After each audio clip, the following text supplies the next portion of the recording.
ஒரு மனிதனுடைய பாவம் மன்னிக்கப்படாவிட்டால், ஒரு தேவனுடைய பிள்ளையினுடைய பாவம் கண்டிப்பாக மன்னிக்கப்பட்டுதான் ஆக வேண்டும். நீங்கள் அப்படி ஒருவேளை உங்கள் பாவங்கள் மன்னிக்கப்படாவிட்டால் நிறைய பேரால அவங்களால ஒழுங்கா ஜெபம் கூட பண்ண முடியாது. அவங்க ஜெபம் பண்ணிட்டு இருக்கும்போது அவங்களுடைய இருதயம் சொல்லும், நீ என்ன ஜெபம் பண்ணி என்ன பிரயோஜனம், நீ என்ன ஜெபம் பண்ணி என்னத்தை கண்ட, 24 உபவாசம் போட்டு நீ என்ன கண்ட, உன் பாவம் தான் மன்னிக்கப்படலையே, நீ இத்தனை அக்கிரமம் செஞ்சீங்களே. அதான் சிலர் ஜெபத்துக்கு உட்காரும் போது அவர்கள் செய்த பாவம்லாம் அவங்களுடைய கண்ணுக்கு முன்னாடி வரும். இத்தனை பாவத்தை செஞ்சுட்டு இனியும் நீ என்ன ஜெபம் பண்ற, ஜெபம் கூரையை தாண்டுமா, ஆண்டவர் இந்த ஜெபத்திற்கெல்லாம் பதில் கொடுப்பாரா அப்படின்னு அந்த உள்ளான சில மனசாட்சி கேட்கும் போது நிறைய பேர் ஐயோ ஆமா நான் ஜெபிச்சு என்ன பிரயோஜனம், அதனாலேயே ஜெபிக்காமல் இருக்கிற பலர் இருக்கிறார்கள். இன்னும் சிலர் இந்த பாவம் மன்னிக்கப்படல அப்படின்ற உணர்வு அவங்களுக்கு வந்துச்சுன்னா நிறைய பேர் ஊழியம் செய்கிறத நிறுத்துவாங்க. நானே ஒரு பாவி, நானே தப்பு பண்ணிட்டு இருக்கிறேன், நானே நிறைய பேருக்கு முன்னாடி சாட்சியா இல்லை, நான் போய் எல்லாம் ஊழியம் செய்யலாமா, நான் அதுல சரியாயிட்டேன்னா போய் 10 பேருக்கு சொல்லலாம், இப்ப நானே சரியில்லை நான் எங்க போய் சொல்லுவேன். சோ இந்த பாவம் மன்னிக்கப்படாவிட்டால் நிச்சயமா சொல்றேன், இந்த பாவம் ஊழியம் செய்ய விடாது, இந்த பாவம் ஜெபம் பண்ண விடாது, இந்த பாவம் ஆண்டவருக்காக எதையுமே செய்ய விடாது. அது மட்டும் இல்ல, பாவம் மன்னிக்கப்படாமல் இருந்தால் நிறைய பேருடைய வாழ்க்கையில நம்முடைய வேதம் சொல்லுது, அந்த பாவம் மன்னிக்கப்படாமல் இருக்கும் போது அவர்கள் தண்டனைக்குரிய அப்படின்னா அந்த பனிஷ்மென்ட் தலையில சுமந்துட்டே இருப்பாங்க. இன்னைக்கு நிறைய பேருடைய வியாதியை ஏன் சுமந்துட்டு இருக்காங்க, அவங்களுக்கு ஏன் தீராத நஷ்டங்கள், காரணம் நான் சொல்லுவேன், அவங்க நிறைய பேருடைய பாவங்கள் இன்னும் மன்னிக்கப்படவே இல்லை. சிலர் சொல்லுவாங்க, பாஸ்டர் நான் தப்புனதுனால தான் இந்த தண்டனை எனக்கு அனுபவிக்கிறேன், நான் என்னைக்கு இந்த தப்பு பண்ணனோ அன்றைக்கு இந்த பிரச்சனை எனக்கு வந்துருச்சு, சோ அதனாலதான் என்னால நிம்மதியாகவே இருக்க முடியல, பாவம் மன்னிக்கப்படாதனால என்னுடைய சரீரம் வியாதியா இருக்கு, என் மனசு வியாதியா இருக்கு. சோ ஒரு தேவனுடைய பிள்ளையினுடைய வாழ்க்கையில இந்த பாவம் மன்னிக்கப்பட வேண்டியது மிக மிக மிக மிக அவசியம். இன்றைக்கு நான் இந்த ஞாயிற்றுக்கிழமை ஆராதனை வேளையில எந்த செய்தியை கொடுக்க விரும்புறேன் அப்படின்னா, ஒரு தேவனுடைய பிள்ளையினுடைய வாழ்க்கையிலே அவர்கள் செய்த பாவம் எப்ப மன்னிக்கப்படும், எப்ப அந்த பாவத்திற்கு மன்னிப்பு கிடைக்கும், ரட்சிக்கப்படுவதற்கு முன்பாக இல்லைனால் ரட்சிக்கப்பட்டதற்கு பிறகு உங்க வாழ்க்கையிலே செய்த பாவத்திற்கு எப்பொழுது மன்னிப்பு கிடைக்கும் என்கிறதை குறித்து தான் இன்றைக்கு உங்களோடு நான் பேச போகிறேன். நம்முடைய ஆண்டவருடைய பிள்ளைகளுக்கு ஏற்கனவே ஒன்று சொல்லி இருக்கிறேன், பாவம் நிறைய நேரத்துல மன்னிக்கப்படாத பாவம் உங்க வாழ்க்கையில வியாதியை கொண்டு வரும். அருமையான பாஸ்டர் பாலியாங்கிச்சோ, உலகத்திலேயே மிகப்பெரிய திருச்சபையை நடத்தி கொண்டிருக்கிற அருமையான பாஸ்டர் பாலியாங்கிச்சோ ஒரு விசை அழகான ஒரு காரியத்தை அவருடைய புத்தகத்திலே எழுதியிருந்தார். அநேகருக்கு இந்த சாட்சி உங்களுக்கு தெரியும்னு நான் நம்புறேன். ஒரு விசை அவருடைய திருச்சபையில மிக அழகான ஒரு பெண்மணி, அந்த அழகான பெண்மணிக்கு அவரே திருமணம் செய்து வைக்க வேண்டும் என்று நினைத்தார். அவருடைய திருச்சபையில லட்சக்கணக்கான பேர் வர்றாங்க, ஆனா அந்த லட்சக்கணக்கான பேர்ல அந்த அழகான அந்த பெண் மட்டும் தனியா தெரிவாள்.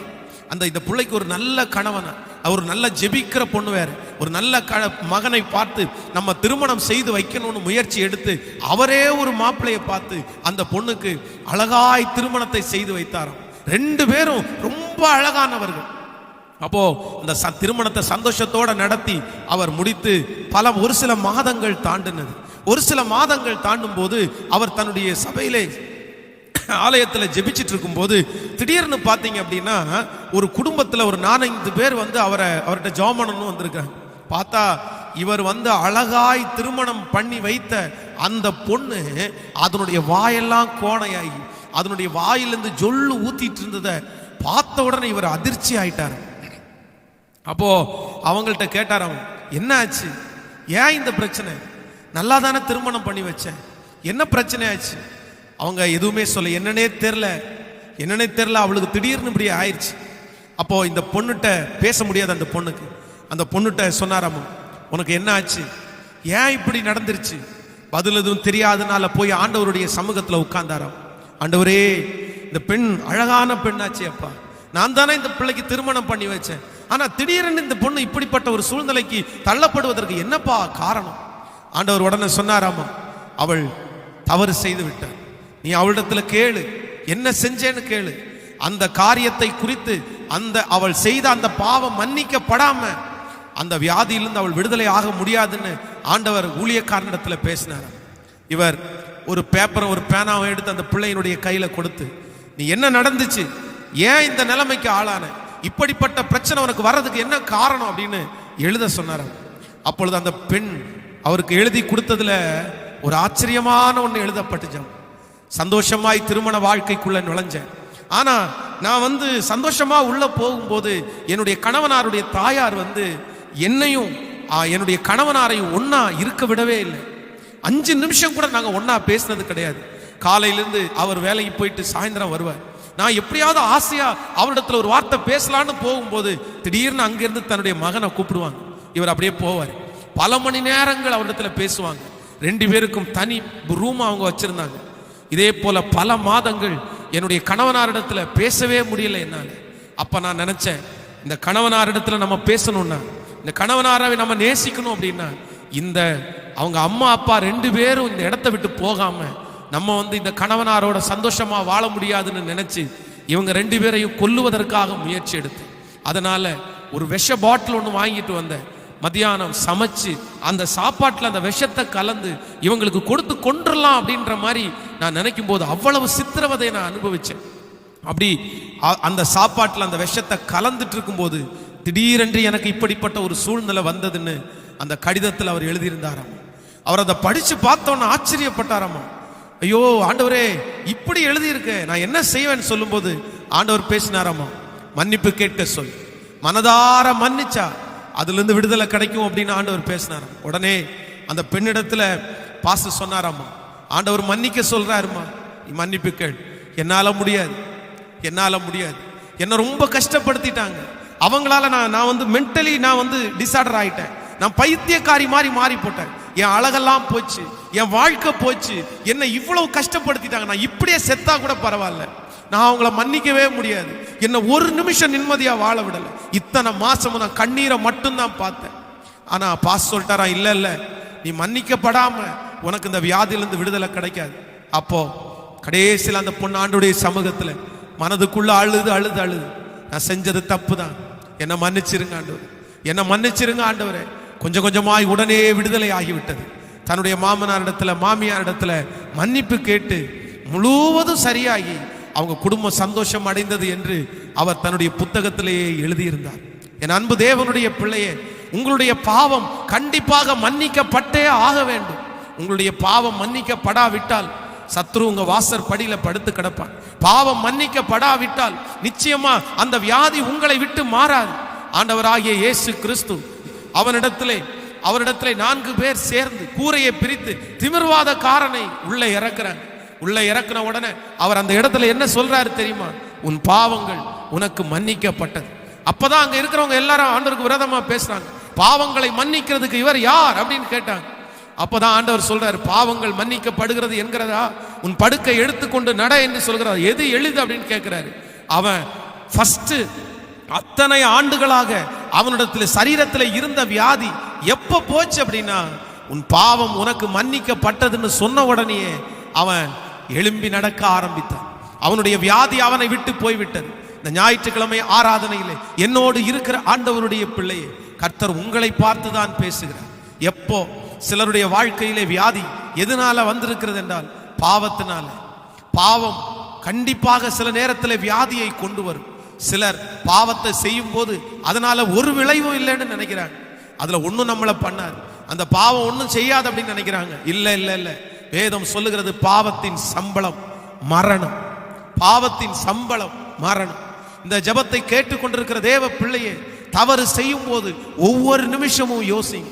தப்பு பண்ணும் போது யோசிக்கணும். ஏன் அப்படின்னா, அந்த தவறு சில நேரத்தில் நம்முடைய வாழ்க்கையிலே சாபமாக மாறிவிடும். சில நேரத்தில் அது நம்மை கஷ்டப்படுத்துகிற ஒன்றாய் மாறிவிடும். சோ அதனால இன்றைக்கு இந்த ஆராதனை இருக்கிற எல்லாரும் ஆண்டவரிடத்துல நம்ம மன்னிப்பு கேட்கும் போது, ஆண்டவர் நம்மளை மனசார மன்னிக்கும் போது, அந்த தீங்கு நம்மை விட்டு போகும், அந்த வியாதி நம்மை விட்டு போகும், அந்த தொடர் நஷ்டங்கள் நம்மை விட்டு போகும். முடிஞ்சவங்க அப்படியே இருக்கிற இடத்துல கையை மேல உயர்த்தி ஆண்டவருடைய சமூகத்துல, ஆண்டவரே என் பாவங்களை நீர் மன்னிக்க வேண்டும் என்று ஆண்டவரிடத்துல கேட்கலாம். ஆண்டவரே நீர் பாவத்தை மன்னிப்பீரையானால் நான் முற்றிலுமாய் விடுதலையாவேன். ஹல்லேலூயா. சோ இன்றைக்கு நேரம் இருக்கிறது போல ஒரு சில காரியங்களை உங்களோடு சொல்ல போகிறேன். ஆண்டவருடைய பிள்ளைகளே, ஒரு தேவனுடைய பிள்ளை பாவத்திலிருந்து மன்னிக்கப்படுவது எப்படி என்கிற ஒரு தலைப்பில் ஒரு சில வார்த்தைகளை உங்களோடு கூட நான் பேசி உங்களுக்காக ஜெபிக்க போறேன். எப்போ நம்முடைய பாவங்களுக்கு மன்னிப்பு கிடைக்கும்? ஆண்டவர் ஒரு தேவனுடைய பிள்ளையை எப்பொழுது மன்னிக்கிறார் என்கிற ஒரு காரியத்தை நம்ம வாசிக்க போகிறோம். லூக்கா எழுதின சுவிசேஷம் 7ஆம் அதிகாரத்தை ஆண்டவருடைய பிள்ளைகள் எடுத்துக்கொள்ளுங்கள். லூக்கா எழுதின சுவிசேஷம் 7ஆம் அதிகாரத்திலே 47வது வசனத்தை நம்ம வாசிக்க போகிறோம். லூக்கா எழுதின சுவிசேஷம் 7ஆம் அதிகாரம் 47வது வசனம் சேர்ந்து வாசிக்கலாமா? 47வது வசனத்தை. ஆதலால் நான் உனக்கு சொல்லுகிறேன், இவள் செய்த அநேக பாவங்கள் மன்னிக்கப்பட்டது, இவள் மிகவும் அன்பு கூர்ந்தாளே. எவனுக்கு கொஞ்சம் மன்னிக்கப்பட்டதோ அவன் கொஞ்சமாய் அன்பு கூறுவான் என்று சொல்லி அவளை நோக்கி உன் பாவங்கள் மன்னிக்கப்பட்டது என்றார். இன்னொரு விஷயம் கூட வாசிக்கலாம். ஆதலால் நான் உனக்கு சொல்லுகிறேன், இவள் செய்த அநேக பாவங்கள் மன்னிக்கப்பட்டது, இவள் மிகவும் அன்பு கூர்ந்தாளே. எவனுக்கு கொஞ்சம் மன்னிக்கப்படுகிறதோ அவன் கொஞ்சமாய் அன்பு கூறுவான் என்று சொல்லி அவளை நோக்கி உன் பாவங்கள் மன்னிக்கப்பட்டது என்றார். நன்றாய் கவனிங்கள் ஆண்டவருடைய பிள்ளைகளே. இந்த இடத்திலே சீமோன் என்கிற சீடனுடைய வீட்டிற்கு ஆண்டவர் வருகிறார். ஆண்டவர் அங்க வர்றாரு, அவங்களோட பேசிட்டே இருக்கிறாரு. திடீரென்று ஒரு பாவியான ஸ்திரீ அவருடைய வீட்டுக்குள்ளே வருகிறார். நீங்க அதை வாசிக்க முடியும். நீங்கள் அதை 38வது வசனத்தில் வாசிக்க முடியும். அவருடைய பாதங்களின் அருகே பின்னாக நின்று அழுது கொண்டு அவருடைய பாதங்களை தன் கண்ணீரினால் நனைத்து தன் தலைமயிரினால் துடைத்து அவருடைய பாதங்களை முத்தம் செய்து பரிமள தைலம் பூசினாள்.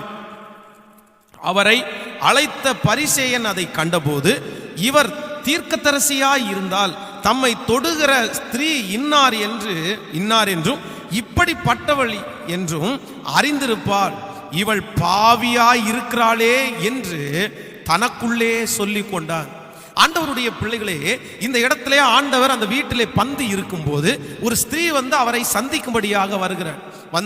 அவள் அந்த இடத்துல ஆண்டவருடைய அன்பை சம்பாதிக்கிறதுக்கு என்னென்ன செஞ்சாங்க அப்படின்றத குறித்து வேதத்துல நம்ம சுவிசேஷங்கள்ல நம்ம வாசிக்கிறோம். அப்போ அவரை சுற்றி நின்றவங்க நிறைய பேர் சொல்றாங்க, இவருடைய பாதத்தை தொடுறாங்களே, தலைமயிரினால் அதை துடைக்கிறாளே, இவ யாருன்னு சொல்லி இவருக்கு தெரியாதா? இவள் பாவியான ஸ்திரீயாய் இருக்கிறாளே. சோ அப்ப நான் என்ன நம்புறேன் அப்படின்னா, இந்த சகோதரனுடைய பாவம் யாருக்கும் தெரியாத பாவம் அல்ல. பொதுவாக 2 விதமான பாவங்கள் இருக்கிறது. ஒன்று, நாம் செய்கிற பாவங்கள் எல்லாருக்கும் தெரிகிற பாவம். இன்னொன்று, யாருக்குமே தெரியாத ரகசிய பாவம். நிறைய பேர் யாருக்குமே நிறைய பேருக்கு தெரிஞ்சு பாவம் செய்ய மாட்டாங்க. தெரிஞ்சு பாவம் செய்யறவங்க துணிகரமான பாவிகள். பரவாயில்ல, என்ன நினைச்சாலும் பரவாயில்ல, நான் இப்படி பாவம் செய்வேன் அப்படின்னு துணிகரமா செய்வார்கள். ஆனா அநேகருடைய வாழ்க்கையில என்ன பாவம் இருக்கு அப்படின்னா, அந்த துணிகரமா இருக்காது, ஆனா தனக்குள்ளேயே மறைந்து ரகசியமா இருக்கிற பாவம். ஆனா ஆண்டவரை சந்திக்க வந்திருக்கிற இந்த சகோதரி என்ன பாவம் செய்யறானா, எல்லாருக்குமே அவ பாவின்னு தெரியும். அங்க சுற்றி நிக்கிற எல்லாருமே சொல்றாங்க, இவள் பாவியான ஸ்திரீ. அப்போ அவ வாழ்க்கையே முழுக்க பாவத்துல இருந்துச்சு. ஆனா ஆண்டவருடைய சமூகத்துல அவள் செய்த செயல் வேதம் சொல்லுது, ஆண்டவர் அவளை மிகவும் அதிகமாய் அவளை மன்னித்தார். அவள் பாவம் மன்னிக்கப்பட்டது. சொல்றாரு, உங்க பாவம் மன்னிக்கப்பட்டுச்சுப்பா, நீ சமாதானத்தோடே போலாம், உன் பாவம் மன்னிக்கப்பட்டது. அங்க இருக்கிறவங்களை பார்த்து சொல்றாரு, யார் என்மேல் அதிகமாய் அன்பு வைத்திருக்கிறார்களோ அவர்களுக்கு அதிக பாவங்கள் மன்னிக்கப்பட்டது. சோ நம்பர் 1, முதலாவதாக ஆண்டவர் யாருடைய பாவத்தை மன்னிக்கிறார்? யாருடைய பாவம் மன்னிக்கப்படுகிறது என்றால், யார் ஆண்டவரிடத்தில் அதிகமாய் அன்பு கூறுகிறார்களோ அவர்கள் பாவம் மன்னிக்கப்படுகிறது. இன்றைக்கு உங்கள் பாவம் மன்னிக்கப்பட வேண்டும் என்று நினைக்கிறீர்களா? பாஸ்டர், நான் நிறைய பாவம் செய்து விட்டேன், அந்த பாவம் என்னை உறுத்தி கொண்டே இருக்கிறது, அந்த பாவம் என்னை ஒவ்வொரு நாளும் வதைக்கிறது. நான் செய்த பாவம் யாருக்குமே தெரியாது, ஆனா ரொம்ப மோசமான பாவம். அதை தெரிஞ்சிருந்தா மனுஷன் கூட என்னை மதிக்க மாட்டான், யாருமே என்னை விரும்ப மாட்டாங்க. அவ்வளவு அசுத்தமான பாவத்தை எல்லாம் நான் செஞ்சிருக்கிறேன். என் மனசாட்சி சொல்லுது, உன் பாவத்து நிமித்தமா தான் உனக்கு வியாதி, பாவத்து நிமித்தமா தான் உனக்கு நஷ்டம், பாவத்து நிமித்தமா தான் உனக்கு இப்படி நடக்குது அப்படின்னு என் மனசாட்சி என்கிட்ட சொல்லிட்டே இருக்குது. அப்படின்ற சூழ்நிலையில இந்த சத்தத்தை கேட்கிற ஆண்டவருடைய பிள்ளையே, உங்க பாவம் மன்னிக்கப்படுவதற்கு மிக அழகான மிக லகுவான ஒரே ஒரு காரியம், முதல் காரியம் என்ன தெரியுமா? யார் ஆண்டவரை அதிகமாய் நேசிக்கிறார்களோ அவர்கள் பாவம் மன்னிக்கப்படுகிறது. சோ இந்த ஜபத்துல என்ன நேரிலே பார்த்து கொண்டிருக்கிற என் கூட இந்த ஆராதனையில் நிற்கிற ஆண்டவருடைய பிள்ளைய, நீங்க நிறைய பேர் ஆண்டவரை அதிகமாய் நேசிக்கிறீர்கள். ஏசப்பாவை ரொம்ப நேசிக்கிறீங்க. ஆண்டவரை ரொம்ப நேசிக்கிறதுனால தான் அந்த பாவத்தை செய்யும் போது உங்க மனசாட்சி அடிக்குது. ஐயோ நான் தப்பு பண்ணிட்டேனே, நான் இவ்வளோ பெரிய தவறு செய்துட்டேனேன்னு உங்க மனசாட்சி சொல்லுது. அப்படின்னா அதுக்கு வேற எதுவுமே காரணம் இல்லை, நீங்க ஆண்டவரை நேசிக்கிறது மட்டும்தான் காரணம். நேசிக்காத ஒரு மனிதனுக்கு பாவத்தை குறித்து அவங்களுக்கு எந்த கவலையுமே இல்லை. அவங்க பாட்டுக்கு எத்தனை பாவத்தை செய்வாங்க, பாவத்தை செஞ்சுட்டு நிம்மதியா சாப்பிடுவாங்க, பாவத்தை செஞ்சுட்டு நிம்மதியா தூங்குவாங்க, பாவத்தை செஞ்சுட்டு நிம்மதியா ஜாலியா இருப்பாங்க. இன்னும் அதிகமான பாவத்தை செய்யறதுக்கு அவங்களுக்கு ஒரு பயமுமே இருக்காது. ஆனா சின்ன சின்ன தவற பண்ணிட்டு நிறைய பேர், இயேசுவே நான் பாவம் செஞ்சுட்டேனே, அந்த இருதயம் உங்களுக்குள்ளே இருக்குமானால் நான் நம்புறேன் ஆண்டவர் மேல உங்களுக்கு நேசம் இல்லாம அந்த இருதயம் உங்களுக்குள்ள இருக்கவே இருக்காது. So I love you Jesus. நீங்க ஆண்டவரை நேசிக்கிறீங்க, அவரை துக்கப்படுத்த விரும்பல, அவரை கஷ்டப்படுத்த விரும்பல. அவர் ஒருவேளை என்ன நினைச்சு வருத்தப்படுவாரோன்னு நினைச்சு அந்த பாவத்தை செய்யும் போது உங்களுக்கு கஷ்டமா இருக்குமானால் இன்றைக்கு ஆண்டவருடைய சமூகத்தில் எல்லாரும் சொல்ல போறோம், ஐ love you Jesus, I love you Jesus. ஆண்டவரே நான் உம்மை நேசிக்கிறேன், ஆண்டவரே நான் உம்மை நேசிக்கிறேன், ஆண்டவரே நான் உம்மை நேசிக்கிறேன். பேதுருவும் அதைத்தான், ஆண்டவர் அதைத்தான் அவனிடத்தில் கேட்டார். நீ தப்பு பண்ணது உண்மைப்பா, அவனுடைய பாவம் எப்பொழுது மன்னிக்கப்பட்டது? அவன் செய்த பாவம் கொடுமையான பாவம். வேதம் சொல்லுகிறது ஆண்டவரை சபித்தான், சத்தியம் பண்ண தொடங்கினார். நீங்க என்ன ஆண்டவரை, என் ஆண்டவரை பற்றி எனக்கு தெரியாது, அவர் யார், என்னென்னமோ கேட்டான். ஆனா அவனுடைய பாவம் ஏன் மன்னிக்கப்பட்டது தெரியுமா? அவனை போல இருந்த இன்னொரு சீடனுடைய பாவம் மன்னிக்கப்படல, யூதாஸ் காரியத்தினுடைய பாவம் மன்னிக்கப்படல, ஆனா பேதுருடைய பாவம் மன்னிக்கப்பட்டுச்சு. காரணம் என்ன தெரியுமா? வேற ஒண்ணுமே இல்லைங்க. அந்த பேதுரு ஆண்டவர் அவனை அப்படியே திரும்பி பார்ப்பாரு. சேவல் கூன உடனே ஆண்டவர் திரும்பி பார்த்த உடனே ஆண்டவர் சொன்ன அந்த வார்த்தை அவனுக்கு ஞாபகம் வரும். ஆண்டவர் சொல்றாரு, பேதுருவே நீ என்ன மறுதலிப்பப்பா, நீ என்ன மறுதலிப்ப? இல்ல இவன் சொல்றான், காவலிலும் சாவலும் என்ன வந்தாலும் நான் உங்களை பின்பற்றுவேன் ஆண்டவரே, நான் உங்களை மறுதலிக்க மாட்டேன், உங்களோட செத்தாலும் சாவேனே தவிர உங்களை மறுதலிக்க மாட்டேன்னு சொன்னவன் இப்ப மறுதலிக்கும் போது, அதான் சேவல் கூறுறதுக்கு முன்னே நீ என்ன மறுதலிப்பேன்னார்ல, சேவல் கூவும்போது கரெக்டா ஞாபகம் வருது. ஐயோ ஆண்டவர் சொன்னாரே நீ மறுதலிப்பேன்னு சொல்லும் போது நம்ம மறுதலிக்க மாட்டோம்னு சொன்னோம், ஆனா இப்ப மறுதலிச்சிட்டோமே, அப்பாவை துக்கப்படுத்திட்டோமே, ஏசப்பாவை வருத்தப்படுத்திட்டோமேன்னு நினைச்சு ஆலயத்துல போய் வேதம் சொல்லுகிறது மனம் கசந்த அழுதான். அதான் ஆண்டவர் தான் போக போறாரே, ஆண்டவர் தான் நம்ம இன்னைக்கு நம்ம கூட இருக்க மாட்டாரே அப்படின்னு எல்லாம் நினைக்கல. சே இவ்வளவு தூரம் நம்மளை நடத்தின ஆண்டவருக்கு இப்படி சொன்னதுக்கு அப்புறமும் தப்பு பண்ணிட்டோமேன்னு சொல்லி ஆண்டவர் மேல வச்ச அன்பின் நேசத்தினால அழுததுனால ஆண்டவர் உயிர் தெழுந்துட்டு வந்துட்டு அவனை பார்த்து சொல்றாரு, என்ன நேசிக்கிறாயா? அப்பதான் அவன் சொல்றான், நான் உம்மை நேசிக்கிறேன் என்கிறதை நீர் அறிவீர் ஆண்டவரே, நான் உங்களை நேசிக்கிறேன்றதை அறிவீரப்பா. நான் உங்களை நேசிக்கிறதுனால தான்ப்பா நான் மனம் கசந்து அழுதேன், நான் நேசிக்கிறதுனால தான்ப்பா உங்களை பார்க்கறதற்கு நான் வெட்கப்பட்டேன், நான் உங்களை நேசிக்கிறேன். உடனே ஆண்டவர் அவனுடைய பாவத்தை எல்லாம் மன்னிச்சு பெரிய ஊழியத்தை கர்த்தர் அவனுடைய கையிலே கொடுக்கிறார். இந்த கல்லின் மேல் என் சபையை கட்டுவேன், பாதாளத்தின் வாசல்கள் அதை மேற்கொள்ளுவதில்லை. சோ பாவம் மன்னிக்கப்படணும்னு நினைக்கிறீங்களா? உங்க பாவம் மன்னிக்கப்படுவதற்கு வேற எதுவுமே வழி இல்லை, ஒரே ஒரு வழி இருக்குது. ஏசப்பாவை ரொம்ப நேசிக்க ஆரம்பிங்க, அதிகமா நேசிக்க ஆரம்பிங்க. ஒரே நான் உங்களை நேசிக்கிறேன், எங்க போனாலும் எதை செய்யும் போதும் ஐ லவ் யூ ஜீசஸ், உங்களை நேசிக்கிறப்பா, நீங்க எனக்கு வேணும்ப்பா. ஆண்டவரை நேசிக்க ஆண்டவரை விரும்ப நான் நம்புறேன் உங்களுடைய பாவத்தில் இருக்கிற தண்டனை எல்லாம் உங்களை விட்டு மாற்றப்படும். எப்படியெல்லாம் நேசிக்கணும் அப்படின்னு நீங்க தான் டிசைட் பண்ணிக்கணும். முழங்கால நின்று அதன் மூலமா ஆண்டவரை நேசிக்கலாம். பொருத்தனைகளை எடுத்து அதன் மூலமா ஆண்டவரை நேசிக்கலாம். ஜெபம் பண்ணி ஆண்டவரை நேசிக்கலாம். வேதம் வாசிச்சு ஆண்டவரை நேசிக்கலாம். பொய் சொல்லாம இருந்து ஆண்டவரை நேசிக்கலாம். எப்படி வேணாலும் ஆண்டவரை நேசிக்கலாம். சோ ஆண்டவரை நேசிக்கும் போது நம்முடைய பாவங்கள் மன்னிக்கப்படும். ஒரு நிமிஷம் அப்படியே கண்களை மூடிக்கொள்ளுங்க. இந்த ஒரு ஃபர்ஸ்ட் பாயிண்ட்காக நம்ம எல்லாரும் ஜெபிக்கணும்னு நான் நினைக்கிறேன். ஹல்லேலூயா. முழு பலத்தோடு கூட கைகளை ஆண்டவருடைய சமூகத்துல உயர்த்தி சொல்லுங்க, அப்பா பார்த்து, ஆண்டவரே நானுமே நேசிக்கிறேன், ஆண்டவரே நானுமே நேசிக்கிறேன். எல்லாரும் சொல்லுங்க, நான் உங்களை நேசிக்கிறேன்ப்பா, நீங்க தான்ப்பா எனக்கு முதல், உங்களை விட்டு வேற எங்கேயும் போக மாட்டேன்ப்பா, உங்களை நான் ரொம்ப நேசிக்கிறேன்ப்பா. ஹல்லேலூயா.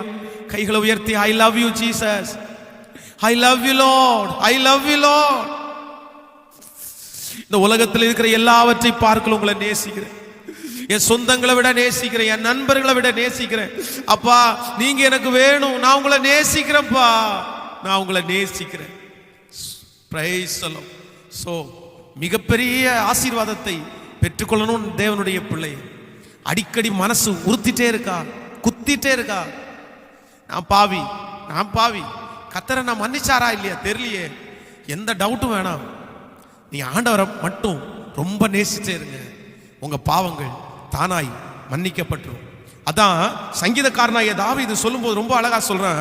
51வது சங்கீதத்துல நீங்க வாசிக்கும் போது ஆண்டவரே 51ஆம் சங்கீதத்துல 16வது வசனத்தை நம்ம வாசித்து பார்ப்போமே. ஆனால் 51வது சங்கீதம் 51வது சங்கீதத்துல 16வது வசனத்தை நம்ம வாசிக்கும் போது 16வது வசனம், பலியை நீர் விரும்புகிறதில்லை, விரும்பினால் செலுத்துவேன், தகன பலி உமக்கு பிரியமானது அல்ல. அப்படின்னா எப்படியாவது ஆண்டவரை தன் பக்கமா இழுக்கணும், ஆண்டவருடைய அன்பை சம்பாதிக்கணுன்றதுக்காக சொல்றேன், பலியை நீ விரும்பினா நான் செய்வேன்ப்பா, நீ என்ன விரும்பினாலும் செய்வேன்ப்பா. ஏன் அப்படின்னா உங்களை நான் நேசிக்கிறேன், எனக்கு பாவம் மன்னிக்கப்படணும், என் பாவம் மன்னிக்கப்படுவதற்கு நீங்க என்ன கேட்டாலும் நான் செய்யறதுக்கு ஆயத்தமா இருக்கிறேன்ப்பா, நீ விரும்புறதெல்லாம் செய்வேன். சோ ஆண்டவர் மேல நீங்க வச்சிருக்கிற நேசத்தை எப்படி வெளிப்படுத்தணும் அப்படின்னா, ஆண்டவர் விரும்புறதெல்லாம், நீங்க எதை விரும்புறீங்கப்பா.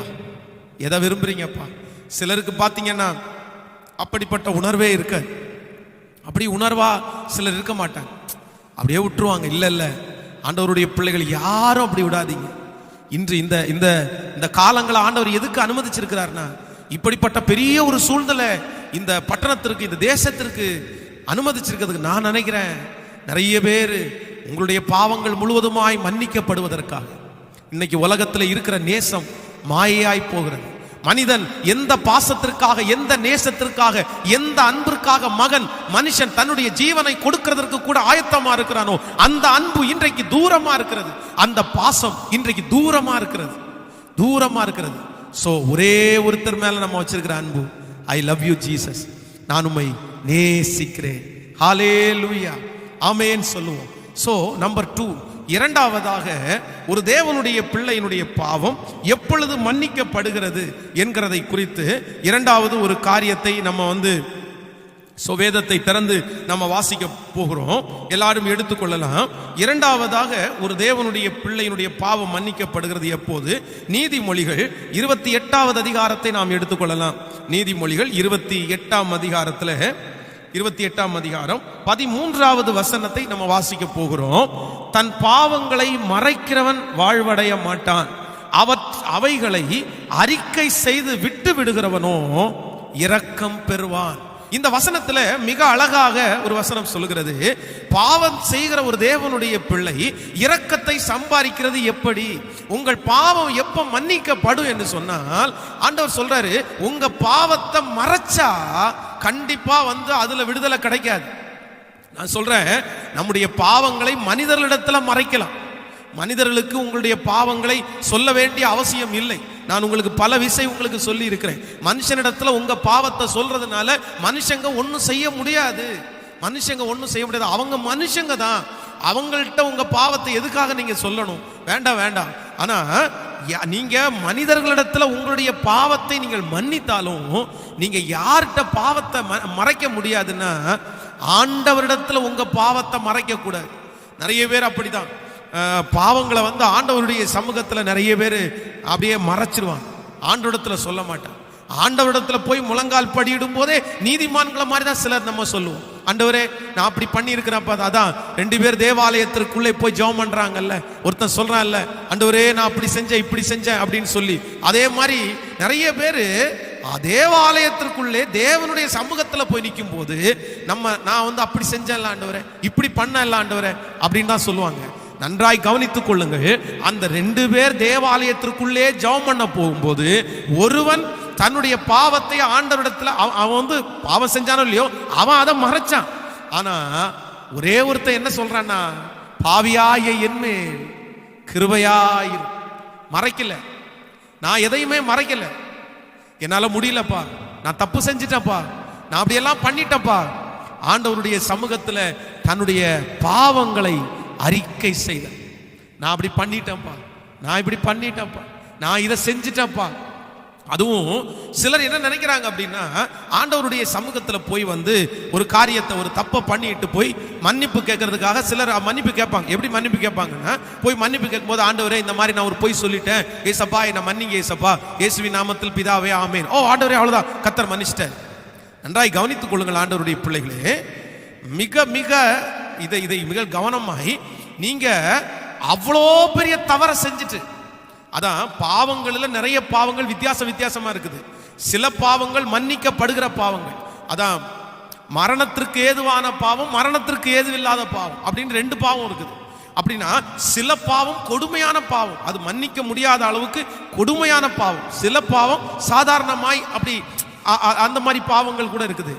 சிலர் என்ன நினைக்கிறாங்கன்னா, அவ்வளவு பெரிய கொடுமையான பாவத்தை செஞ்சுட்டு ஒரே நிமிஷத்துல மன்னிப்பு கேட்டா போதும்னு நினைக்கிறாங்க, போதும்னு நினைக்கிறாங்க. இல்ல, உங்க பிள்ளை சக்கரை டப்பால சக்கரை எடுத்து சாப்பிடுதுன்னு வைங்களேன், அந்த பிள்ளை சக்கரை டப்பால சக்கரை எடுத்து சாப்பிட்ட உடனே கண்டுபிடிச்சிடுறீங்க, டேய் என்னடா சக்கரை எடுத்து சாப்பிட்டியா அப்படின்னு கேட்டேன், சாரி மம்மி சக்கரை எடுத்து சாப்பிட்டேன் அப்படின்னு சொல்லும் போது சரி இனி எடுத்து சாப்பிடக்கூடாது அப்படின்னு சொல்றோன்னு வைங்களேன். அதே நேரத்தில் உங்க பர்ஸை திறந்து ஒரு 10,000 ரூபாய் பணத்தை எடுத்து கொண்டு போய் அதை போய் சின்ன வயசா இருக்கும்போது எங்கேயாவது செலவு பண்ணா, இப்போ வந்து ஐயோ மம்மி சாரி மம்மி எடுத்துட்டேன் தெரியாம செலவு பண்ணிட்டேன் அப்படின்னு சொன்ன உடனே நம்ம விட்டுற முடியுமா? விட்டுற முடியுமா? அந்த இரண்டாவது அவன் செய்த அந்த தவறு மிகப்பெரிய தவறா இருக்கிறதுனால அவன் தான் செய்த தவறை உணர்ந்து அறிக்கை செஞ்சு இனி இதை செய்ய மாட்டான்ற அளவிற்கு அவன் நம்மிடத்துல வராம அவனை நம்ம மன்னிக்க முடியாது, நம்ம மன்னிக்க மாட்டோம். சக்கரை டப்பால சக்கரை எடுத்ததுல மன்னிச்சது மாதிரி 10,000 ரூபாய் எடுக்கும்போது நம்மளால மன்னிக்க முடியாது. சோ நான் என்ன சொல்றேன் அப்படின்னா, சிலருடைய பாவத்திற்கு ஒரே டைம் ஆண்டவருக்கு முன்னாடி போய் நின்று மன்னிச்சிருங்க ஆண்டவரே அப்படின்னு தட்டி போட்டுட்டு போறதுனால மன்னிப்பு கிடைக்கும்னு என்னால சொல்ல முடியாதுங்க. நீங்கள் செய்த பாவங்கள் கொடுமையானதாய் துரோகமானதாய் மிகவும் மோசமானதா இருக்கும்போது சில நேரத்தில் அதுக்காக அழ வேண்டியது இருக்கும், கெஞ்ச வேண்டியது இருக்கும், ஆண்டவரை கொஞ்ச வேண்டியது இருக்கும். சில பாவங்கள் நீங்க அறிக்கை செய்யும் போது ஒரு நாள்லயே அந்த திருப்தி உங்களுக்கு கிடைக்காது, 2 நாள்ல கிடைக்காது. சிலதெல்லாம் மணிக்கணக்காய் நாள் கணக்கா உட்கார்ந்து கெஞ்சி கெஞ்சி கெஞ்சி அதுக்கப்புறம் அந்த பாவம் மன்னிக்கப்பட்டது என்கிற ஒரு திருப்தி உங்க இருதயத்துக்குள்ள வரும். வருகிற வரைக்கும் ஆண்டவருடைய பாதத்தை பிடிக்கிறவன் தான் ஆண்டவருடைய பிள்ளை. சோ நம்பர் 2, இரண்டாவது, உங்கள் பாவங்கள் மன்னிக்கப்படணும் அப்படின்னு ஆண்டவருடைய பிள்ளை நீங்க நினைச்சீங்க அப்படின்னா உங்க பாவங்களை குறித்து நீங்க அறிக்கை செய்யாம கண்டிப்பா சொல்றேன் உங்களுக்கு மன்னிப்பு தூரமா இருக்கும், மன்னிப்பு தூரமா இருக்கும். சோ மிக அவசியமான ஒன்று, ஆண்டவரே என் பாவத்தை மன்னியும்னு நீங்க அறிக்கை செய்யுங்க. ஒன்னொன்னா தனியே போய் எங்களுடைய பாஸ்டர் வந்து நாங்க ஞான ஸ்நானம் எடுக்கிறதுக்காக ஆயத்தமாகும் போது பாஸ்டர் சொன்னாரு, எப்பா உங்க பாவத்துக்கெல்லாம் மன்னிப்பு கேட்டாச்சா அப்படின்னு கேட்டாரு. ஆமா பாஸ்டர் மன்னிப்பு கேட்டுட்டோம். திருப்தியா கேட்டுட்டீங்களா? போதுன்ற அளவு கேட்டீங்களா? போதுன்ற அளவு கேட்டோமா என்னன்னு தெரியாது. அப்புறம் போய் உங்களுக்கு ஞானஸ்நானம் கொடுக்க மாட்டேன். ஞானஸ்நானம் கொடுக்கறதுக்கு முன்னாடி ஒரு 5 மணி நேரமாவது போய் பாவ மன்னிப்பு கேட்கணும். அதுக்கப்புறம் போய் முழங்கால் படியிடும் போது என்ன தப்பு பண்ணோன்னு ஞாபகத்துக்கே வரல. கொஞ்ச நேரம் ஜோம் பண்ணி இருக்கும்போது ஒன்னொன்னா வருது முன்னாடி. என்னென்ன தப்பு பண்ணோமோ எல்லாம் ஸ்கிரீன்ல வர்றது மாதிரி வருது. இந்த மாதிரி தப்பு பண்ணோம். வீட்டில் இந்த பசியினுடைய கொடுமை தாங்க முடியாம ரேஷன் அரிசி எங்க அம்மா வாங்கி வச்சிருப்பாங்க. அந்த அரிசியை எடுத்து 2 ஜோப்புக்குள்ளையும் ஃபுல்லா, அதான் அந்த கவர்மெண்ட் கொடுத்த அந்த ட்ரௌசர் ரொம்ப பெருசா இருக்குமா, அந்த பைக்குள்ள ஃபுல்லா போட்டுட்டு எங்களுடைய அந்த ஊர்ல வந்து போற வழியில வந்து நிறைய வாய்க்கால் இருக்கும். அந்த வாய்க்காலில் வந்து தண்ணி போயிட்டே இருக்கும். அந்த தண்ணியை கொஞ்சம் கையிலேயே பிடிச்சி அப்படியே உள்ளே ஊத்திடுறது, அந்த பேண்ட்டுக்குள்ளே ஊத்திட்டு ஒரு கொஞ்சம் தூரம் நடந்து போறதுக்குள்ள பாத்தீங்கன்னா அந்த அரிசியெல்லாம் நல்லா ஊறி இருக்கும். ஊறினதுக்கு அப்புறம் வாயில போட்டு சாப்பிட்டோம் அப்படின்னா டேஸ்டாகவும் இருக்கும், 2வது வயிறும் நிறையும். சாப்பிட்றதுக்கு வழி இல்லை அப்படின்னா அந்த மாதிரி தான். அதெல்லாம் ஞாபகம் வந்துச்சு. ஆண்டவரே, இந்த மாதிரி எங்க அம்மாவுக்கு தெரியாம அரிசியை திருடி பைக்குள்ள போட்டு தண்ணி ஊத்தினேன், அதை மன்னிச்சிருங்க ஆண்டவரே, அவ்வளோ மன்னிப்பு. அதுக்கப்புறம் டூருக்கு போன இடத்துல ஒரு சின்ன பிளாஸ்டிக், ஒரு சின்ன பொம்மை அப்படின்னா கார் பொம்மை, அதை திருடின ஞாபகம் வந்துச்சு. ஆண்டவரே, கார் பொம்மை எல்லாம் திருடிட்டு ஆண்டவரே, என்னை மன்னிச்சிருங்க ஆண்டவரே. ஸோ ஒன்னொன்னா மன்னிப்பு கேட்டு அந்த ஜபம் அப்படியே பெரிய ஜபமா போயிடுச்சு. கொஞ்ச நேரம் அப்படியே மன்னிப்பு கேட்கும்போது அதுக்கப்புறம் எங்களை தாங்காமலே அப்படியே அழுக, டேடி இவ்வளோ பாவிப்பா நான், இவ்வளோ துரோகிப்பா நான், மன்னிச்சிருங்கன்னு போது மனசுக்குள்ள ஒரு ஃப்ரீனஸ் வந்துச்சு பாருங்க. எல்லாம் இறக்கி வச்சு கர்த்தர் நீ என்ன மன்னிச்சுட்டாருன்ற ஒரு திருப்தி எனக்குள்ள வந்துருச்சு. இன்றைக்கு இந்த சத்தத்தை கேட்கிற தேவனுடைய பிள்ளைய, உங்களுக்கு அந்த மாதிரி சோகம் இருக்கா? ஏதாவது தவறு பண்ணும்போது உங்களுக்குள்ள ஒரு சோகம் வருதா? சே, இப்படி பண்ணிட்டோமே ஏசப்பாவை, மன்னிச்சிருங்க டாடி. இந்த ஆண்டவருக்குள்ள போய் அந்த தேவ சமூகத்தில் உட்காரும் போது என்னதான் இருந்தாலும் நான் இப்படி பண்ணிருக்க கூடாது இல்லப்பா, அப்படியே அழுது. இன்னைக்கு இருக்கிற நிறைய உபதேசங்கள் இப்படிப்பட்ட மாற்றம் வந்துருச்சு. அதான் ஏற்கனவே நீங்க செஞ்ச தப்புக்கெல்லாம் ஆண்டவர் சிலுவையில், உண்மைதான், நம்ம சிலுவையில ஆண்டவர் வந்து ஒரு நாள் நமக்காக ஒரு நாள் சுமந்து எல்லாத்தையும் நிவர்த்தி பண்ணிட்டாரு. ஆனா அந்த நிவர்த்தி அவர் பெய்டு பண்ணத உங்க வாழ்க்கையில அபியாசப்படுத்தணும்னா நீங்க இப்ப ஆண்டவருடைய சமூகத்துல மன்னிப்பு கேட்காம அந்த ரத்தம் உங்களை கழுவ முடியாது, ரத்தம் கழுவ முடியாது. சோ பாவத்திலிருந்து மன்னிக்கப்படுவதற்கு 2வது ஒரு ஆப்ஷன் என்ன அப்படின்னா, தன் பாவங்களை மறைக்கிறவன் வாழ்வடைய மாட்டான், அறிக்கை செய்து விட்டு விடுகிறவன் இரக்கம் பெறுவான். ஆண்டவருடைய சமூகத்துல நீங்க வந்து மனம் திரும்புறதற்கு ஒரு மிகப்பெரிய அடையாளம் என்னன்னா, உங்க வாயினால அறிக்கை செய்கிறது. நீங்க அப்படி ஆண்டவருடைய சமூகத்துல சொல்றது, வாயினால ஒன்னொன்னா சொல்லி இந்த மாதிரி சொல்றது, அதை செய்வோமானால் நிச்சயமா சொல்றேன், நம்முடைய பாவங்களை மன்னிக்கிறதற்கு ஆண்டவர் வல்லவராய் இருக்கிறார். அப்படியே கையை உயர்த்துங்க பார்க்கலாம், கண்களை மூடுங்க. இந்த 2வது காரியத்திலையும் ஆண்டவருடைய சமூகத்துல ஒரு 1 மினிட் கூட ஆண்டவருடைய சமூகத்துல சொல்லுங்க, நீங்க மன்னிச்சிருங்கப்பா, ஒன்னொன்னா சொல்லி நீங்க மன்னிச்சிருங்கப்பா. நீங்க ஒரு வசனத்தை வாசிங்க. லூக்கா எழுதின சுவிசேஷத்தை எடுத்துக்கொள்வோம். லூக்கா எழுதின சுவிசேஷம் 15ஆம் அதிகாரத்திலே நம்ம ஒரு வசனத்தை வாசிக்க போறோம். 15ஆம் அதிகாரத்துல 13வது வசனத்திலிருந்து வாசிக்கலாமா? 15ஆம் அதிகாரம் 12வது வசனத்திலிருந்து. அவர்களில் இளையவன் தகப்பனை நோக்கி, தகப்பனே, ஆஸ்தியில் எனக்கு வரும் பங்கை எனக்கு தர வேண்டும் என்றார். அந்தபடி அவனுக்கு தன் ஆஸ்தியை பங்கிட்டு கொடுத்தான். சில நாளைக்கு பின்பு இளைய மகன் எல்லாவற்றையும் சேர்த்து கொண்டு தூர தேசத்திற்கு புறப்பட்டு போய் அங்கே துன்மார்க்கமாய் ஜீவனம் பண்ணி தன் ஆஸ்தியை அழித்து போட்டான். எல்லாவற்றையும் அவன் செலவழித்த பின்பு அந்த தேசத்தில் கொடிய பஞ்சம் உண்டாயிற்று. அப்பொழுது அவன் குறைவுபட தொடங்கி அந்த தேசத்து குடிகளில் ஒருவனிடத்திற்கு போய் ஒட்டி கொண்டான். அந்த குடியானவன் அவனை தன் வயல்களிலே பன்றிகளை மேய்க்கும்படி அனுப்பினான். அப்பொழுது பன்றிகள் தின்கிற தவிட்டினாலே தன் வயிறை நிரப்ப ஆசையாயிருந்தான். ஒருவனும் அவனுக்கு கொடுக்கவில்லை. அவனுக்கு புத்தி தெளிந்த போது அவன், என் தகப்பனுடைய கூலிக்காரர் எத்தனையோ பேருக்கு பூர்த்தியான சாப்பாடு இருக்கிறது, நானோ பசியால் சாகிறேன். நான் எழுந்து என் தகப்பனிடத்திற்கு போய், தகப்பனே, பரத்திற்கு விரோதமாகவும் உமக்கு விரோதமாகவும் பாவம் செய்தேன். இனிமேல் உம்முடைய குமாரன் என்று சொல்லப்படுவதற்கு நான் பாத்திரன் அல்ல. உம்முடைய கூலிக்காரரில் ஒருவனாக என்னை வைத்துக் கொள்ளும் என்பேன் என்று சொல்லி எழுந்து புறப்பட்டு தன் தகப்பனாரிடத்திற்கு வந்தான். அவன் தூரத்தில் வரும்போது அவனுடைய தகப்பனார் அவனை கண்டு மனதுருகி ஓடி அவன் கழுத்தை கட்டி கொண்டு அவனை முத்தம் செய்தான். குமாரன், கவனிங்க, இந்த வசனம் தான் மிக முக்கியமான வசனம். குமாரன் தன் தகப்பனை நோக்கி, தகப்பனே, பரத்திற்கு விரோதமாகவும் உமக்கு விரோதமாகவும் பாவம் செய்தேன். இனிமேல் உம்முடைய குமாரன் என்று சொல்லப்படுவதற்கு நான் பாத்திரன் அல்ல என்று சொன்னான். அப்பொழுது தகப்பன் தன் ஊழியக்காரனை நோக்கி, நீங்கள் உயர்ந்த வஸ்திரத்தை கொண்டு வந்து இவனுக்கு உடுத்தி. நன்றாய் கவனிங்கள் ஆண்டவருடைய பிள்ளைகளே, இளைய மகன் இந்த இடத்துல வேதம் சொல்லுகிறது, தன்னுடைய தகப்பனாரிடத்திலிருந்து ஆஸ்தியெல்லாம் வாங்கிட்டு தூர தேசத்திற்கு போயிட்டான். தூர தேசத்திற்கு போய் எல்லாவற்றையுமே செலவழித்து விட்டான். அனாவசியமாய் செலவழித்து பெரிய பாவத்திற்கு உள்ளாகி இப்பொழுது அந்த பன்றிக்கு கொடுக்கிற தவிட்டினால் தன் வயிறை நிரப்ப ஆசையா இருக்கிறான். அது கூட அவனுக்கு கிடைக்கல. செல்வமாய் வாழ்ந்தவன் எல்லாத்தையும் நம்பி நம்பி இழந்துட்டான். ஆனா திரும்ப தன்னுடைய தகப்பனாரிடத்திற்கு வரும்போது அவன் கிளம்பும் போது என்ன சொல்லிட்டு கிளம்புறான் அப்படின்னா, நான் ஒண்ணு செய்வேன், நான் மனம் திரும்புறதற்கு அடையாளமாய், என் தகப்பன் என்னை ஏற்றுக்கொள்வதற்கு அடையாளமாய் என் தகப்பனாரிடத்திற்கு போய், தகப்பனே, உமக்கு விரோதமாகவும் பரத்திற்கு விரோதமாகவும் நான் பாவம் செஞ்சேன், இனி உம்முடைய பிள்ளைன்னு சொல்றதற்கு நான் தகுதி இல்லை.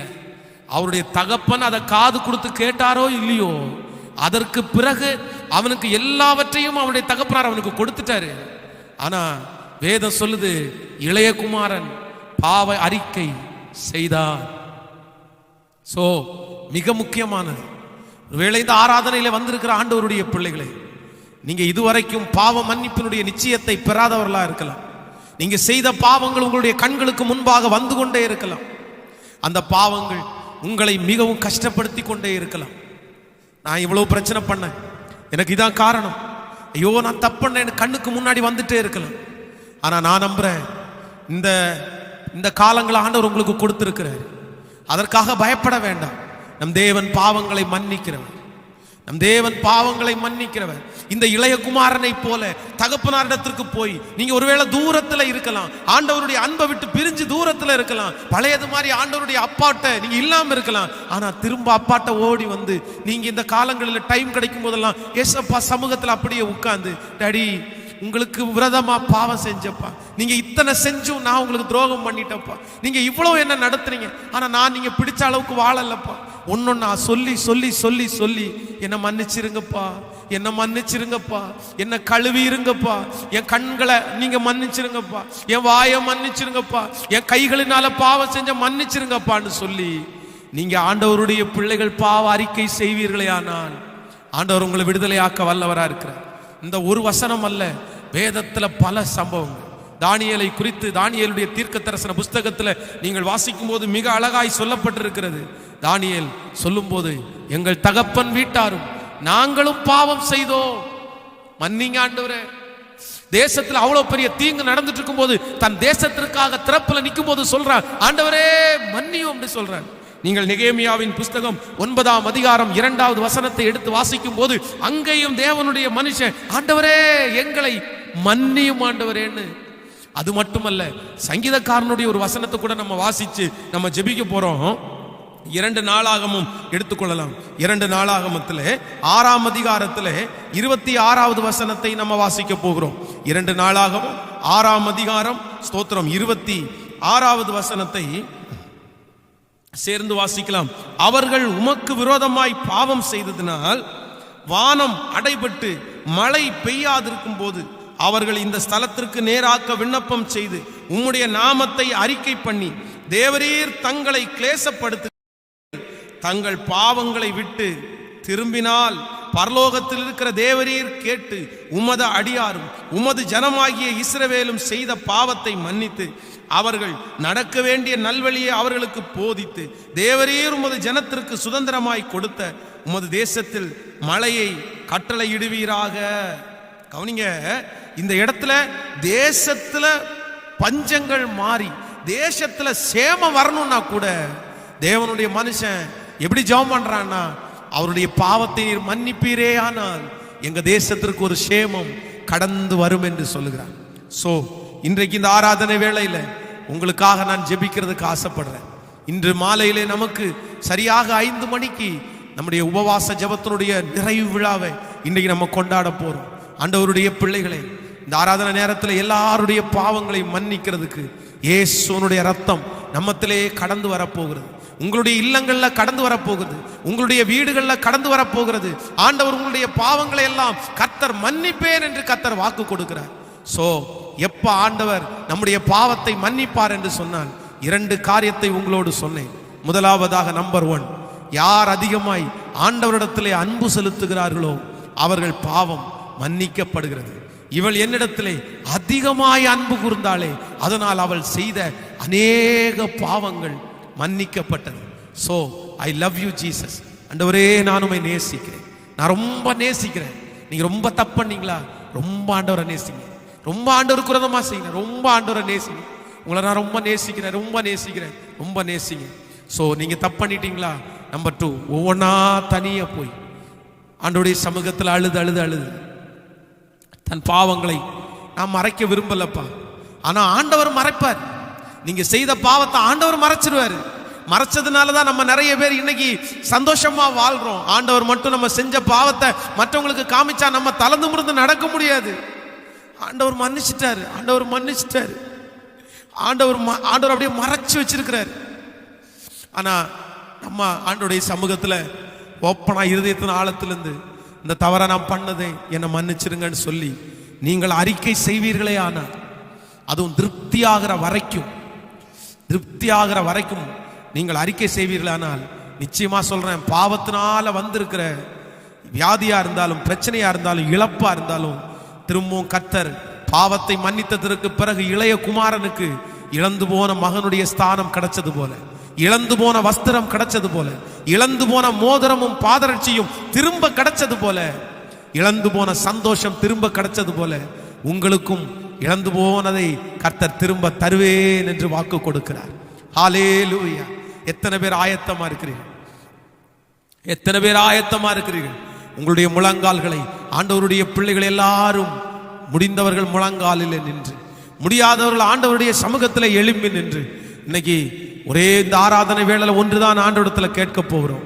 டாடி, எங்களுடைய பாவத்தை மன்னிக்கிறதற்கு வல்லவர், எங்களுடைய பாவங்களை மன்னிக்கிறதற்கு வல்லவர், எங்களுடைய பாவங்களை மன்னிக்கிறதற்கு வல்லவர். ஆராதனை நேரத்தில் ஒன்னொன்னா சொல்லி சொல்லி சொல்லி சொல்லி கர்த்தர் சமூகத்துல மன்னிப்பு கேட்டுட்டே இருங்க. அன்பு செலுத்துறவங்க எல்லாரும் ஏசப்பா பார்த்து அன்பு செலுத்த ஆரம்பிங்க. ஆண்டவரே, நான் உங்களை நேசிக்கிறேன். ஹல்லேலூயா, ஹல்லேலூயா. நன்றி ஆண்டவரே, நன்றி. என் ஜீவன் நீங்க தாப்பா, என் துதி நீங்க தாப்பா. எனக்காக நீங்க மரிச்சதற்காக உமக்கு நன்றி அப்பா. உமக்காக நான் வாழ்வேன் ஆண்டவரே, உமக்காக நான் வாழ்வாண்டவரே, வாழ்வேன். சபை மக்கள் எல்லாம் தேவ சமூகத்துல நில்லுங்க. இந்த உலகத்திலே பாவத்தினாலதான் இவ்வளவு பெரிய வியாதிகள், பாவங்கள் வியாதிகளை கொண்டு வருது. ஓ, எனக்காய் மரித்தீரே, உமக்காய் வாழ்வேனே. எனக்காய் மரித்தீரே, உமக்காய் வாழ்வேனே. உம்மை நேசிக்கிறே, உம்மை நேசிக்கிறே,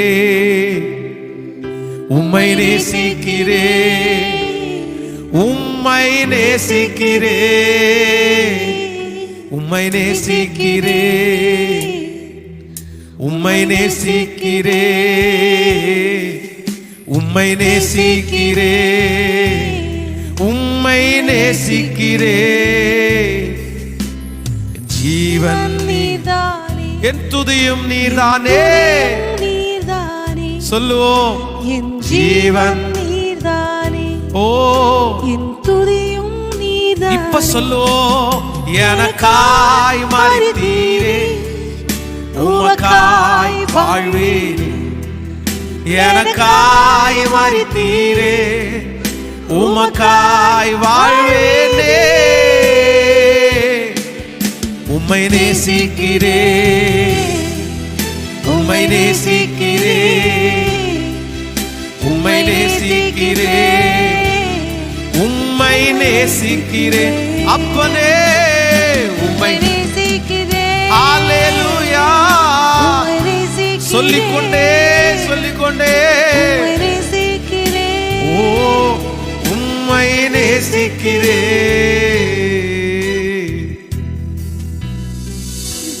ஹalleluya, ஹalleluya.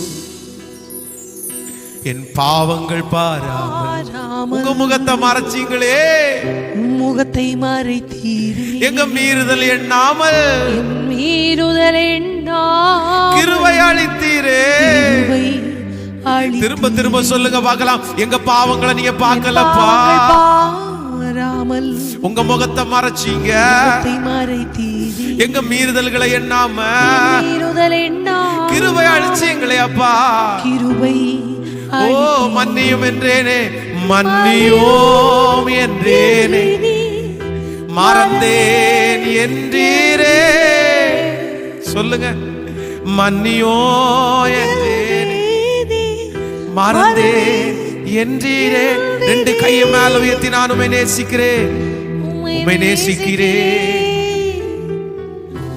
ஓதாரம் கலக்னாரா சேத்தரோலம் கரா உம்மை நேசிக்கிறேன். ஷௌக்கரோதலரேக போரோதலராவ் சத்த உம்மை நேசிக்கிறேன். ஆமென். கவனிங்க ஆண்டவருடைய பிள்ளைகளே, சபை விசுவாச மக்கள் எல்லாரும் கவனிங்க. நம்முடைய வாழ்க்கையில மிக அவசியமான ஒன்று பாவ மன்னிப்பு. மிக அவசியம். அந்த பாவ மன்னிப்பு இல்லை அப்படின்னா இந்த உலகத்துல நம்ம யாராலையும் சந்தோஷமா வாழவே முடியாது. பாவ மன்னிப்பு இல்லாத ஒரு மனுஷன் எது நடந்தாலும் அவனுடைய இருதயம் என்ன சொல்லும் அப்படின்னா, நான் தப்புனதால தான் இது வந்திருக்கோ, நான் தப்புனதால தான் இது வந்திருக்கோ, ஐயோ இதை அழிச்சிருமோ அப்படின்னு நினைப்பாங்க. ஆனா பாவ மன்னிப்பு பெற்ற ஒரு மனுஷன் ஒரு சோதனை வரும்போது என்ன நினைப்பான்னா, இந்த சோதனையினுடைய முடிவில் ஆண்டவர் என்ன ஆசீர்வதிக்க போறாரு, எனக்கு மகிமையை தர போறாரு, என்ன இரட்டத்தனையா ஆசீர்வதிக்க போறாரு. இப்போ உங்களை பார்த்து நான் கேட்கிறேன், உங்க மனசு என்ன சொல்லுது? நிறைய பேருடைய வாழ்க்கையில உபத்திரவங்கள் கஷ்டங்கள் வரும்போது அது என்ன சொல்லுது? நான் தப்பன்ட்டனோ அப்படின்னு சொல்லுது. ஆனா அந்த பாவ மன்னிப்பை கேட்டு பெற்றுட்டீங்கன்னா அதுக்கப்புறம் சோதனைகள் வரும்போது கூட உங்க இருதயம் என்ன சொல்லுவோம்னா, இதுக்கு ஒரு பெரிய ரிவார்டை கத்த தருவாரு. இந்த டைம் நல்ல டைம், உங்களுக்கு நிறைய நேரங்களை ஆண்டவர் உங்களுக்கு தர்றாரு. எதையோ ஒன்ன யோசிச்சுட்டு சிந்திச்சுட்டு திரும்ப திரும்ப திரும்ப ஆண்டவருக்கு விரோதமா ஏதோ ஒரு பாவத்தை செஞ்சுட்டு இருக்காம, பிளீஸ் உங்க வீடுகளில் இருந்து ஒவ்வொருத்தரும் முதல்ல ஆண்டவரை நேசிக்கிறத வெளிப்படுத்துங்க. ரெண்டாவது, ஒவ்வொன்றாய் சொல்லி சொல்லி கர்த்தரிடத்துல மன்னிப்பு கேட்டு அப்படியே தேவ பிரசன்னத்துல நிரம்புங்க. ஆண்டவர் சொல்றாரு, யாருமே அக்னியை தூக்கி மடியில போட்டுட்டு வேகாது இருக்கும் அப்படின்னு சொல்ல முடியாது. மனிதன் எதை விதைக்கிறானோ அதை அறுப்பான், எதை விதைக்கிறானோ அதை அறுப்பான். So careful.